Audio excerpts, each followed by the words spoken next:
Earth's waters. Earth, the water planet. What makes Earth so different than all the other planets in our solar system is that it has living things on it. The reason is because it has water, period. If there was no water, then nothing would survive. The presence of water is essential for life to exist on Earth. Take a moment and think about all the ways you use water in a single day. You've probably brushed your teeth, flushed the toilet, cooked with it, maybe your lawn is getting watered, or you took a shower. Ask yourself, are you taking your water for granted? Did you let the water run while you were brushing your teeth? When you maybe were doing the dishes in the sink, did you let the water run then? Well, just these uses are just common in a home, but that is just a small percentage of the water used. In addition to the household purposes, water is used for industry, agriculture, transportation, and recreation. Earth is often referred to as a water planet because oceans cover nearly 71% of Earth's surface. Most of Earth's water, about 97% of it, is saltwater and is found in oceans. The other 3% is freshwater. However, about 3/4 of that freshwater is actually found in huge masses of ice near the poles. Another fraction is found in the atmosphere's water vapor, which leaves less than 1% of the water on Earth as fresh water that is available for humans to use. Like all matter, water is made of atoms.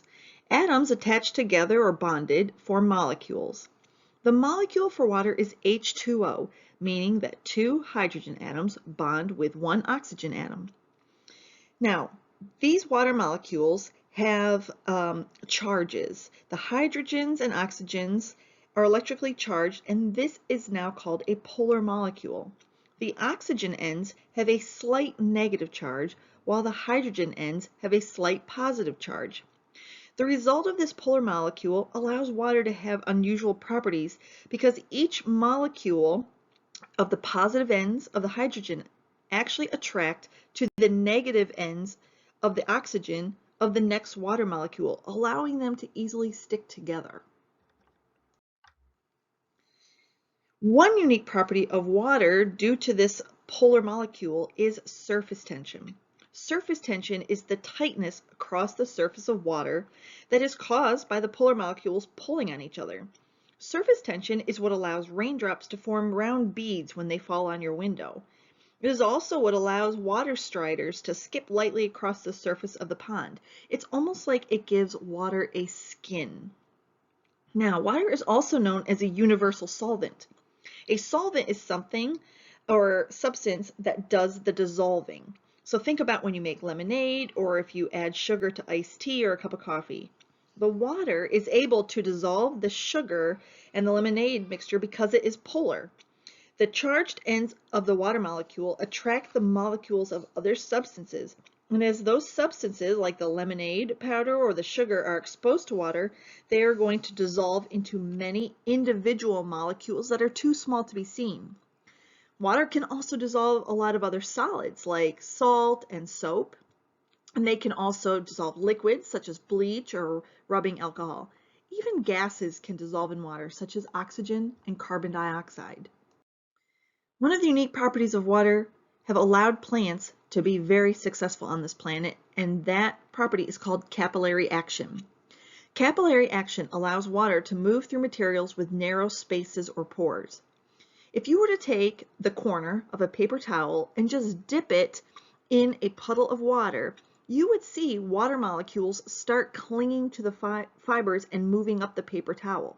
This is due to capillary action. For plants, capillary action is what allows water in the soil to move up through the roots and the stems to get to the leaves and the flowers.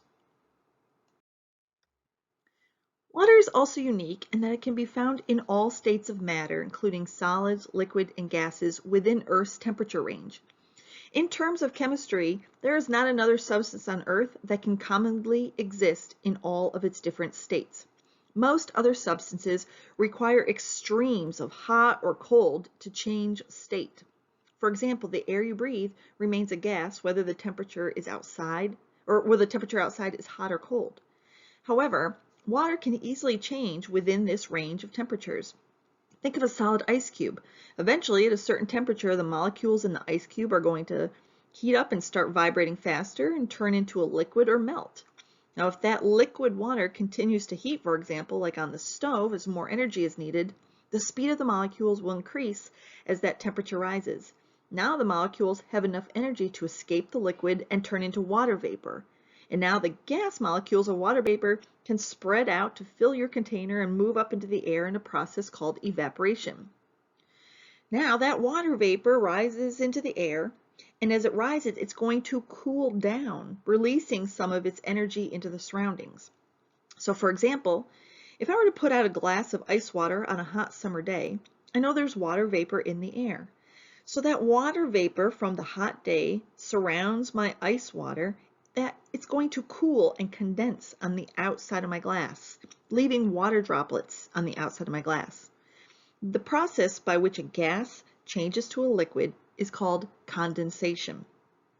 Now, one last cool property of water is that usually the solid form of a substance is more dense than the liquid form of the substance. However, this is opposite in water, and you can observe this when you put ice cubes in a glass of water because the ice cubes float.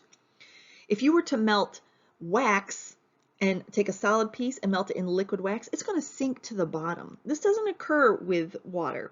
When water freezes, its crystal structure makes a grid-like structure, and it actually takes up less space than when it was a liquid.